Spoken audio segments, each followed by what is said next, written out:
अगर हम इस मॉलिक्यूल या इस ग्रुप को कॉमन नेम्स यानी आम नाम का इस्तेमाल करते हुए नाम दें तो वो ये होगा। लेकिन फिर मैंने सोचा कि अगर हम इसे इस बार सिस्टमैटिक नेम के ज़रिए नाम दें तो ये एक बहुत दिलचस्प बात हो जाएगी। तो कॉमन नेम के मुताबिक हम इसे आइसोब्यूटाइल कहते हैं, लेकिन अगर हम इसे सिस्टमैटिकली नाम देना चाहें तो हम इस ग्रुप को देखेंगे।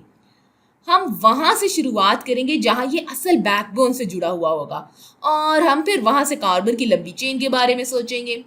तो अगर हम यहाँ से शुरू करें तो हमें 1, 2 और 3 कार्बन मिलेंगे।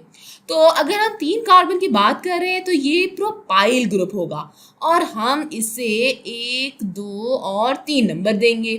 और हम यहाँ देख सकते हैं कि प्रोपाइल ग्रुप के कार्बन नंबर 2 पर एक कार्बन ग्रुप यहाँ पर है। तो ये मिथाइल ग्रुप है जो कि प्रोपाइल ग्रुप के 2 कार्बन की शाखें बना रहा है। तो हम इसे इस चीज को सिस्टमैटिक नेम कह सकते हैं। बजाय इसे आइसोब्यूटाइल कहने के हम इसे 2 मिथाइल प्रोपाइल कहेंगे। तो 2 मिथाइल प्रोपाइल इसका सिस्टमैटिक नेम है और जाहिर सी बात है कि ये यहाँ 2 मिथाइल प्रोपाइल ग्रुप मौजूद है, तो हम इसे आइसोब्यूटाइल कहने की बजाय 2 मिथाइल प्रोपाइल कहेंगे। अब यहाँ एक और 2 मिथाइल प्रोपाइल ग्रुप मौजूद है, तो यहाँ बजाय 5,7 डाई आइसोब्यूटाइल लिखने के हम यहाँ भी सिस्टमैटिक नेम लिख सकते हैं। तो चलिए ऐसा करते हैं।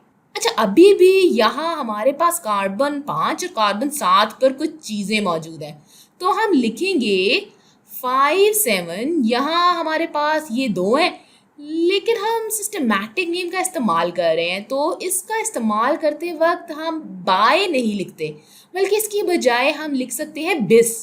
तो 5,7 बिस और फिर ये वाली सारी चीज़। फिर यहाँ हमारे पास साइक्लोऑक्टेन मौजूद है, तो यहाँ हम लिख देंगे साइक्लोऑक्टेन। तो जनाब ये है इसका मुकम्मल नाम।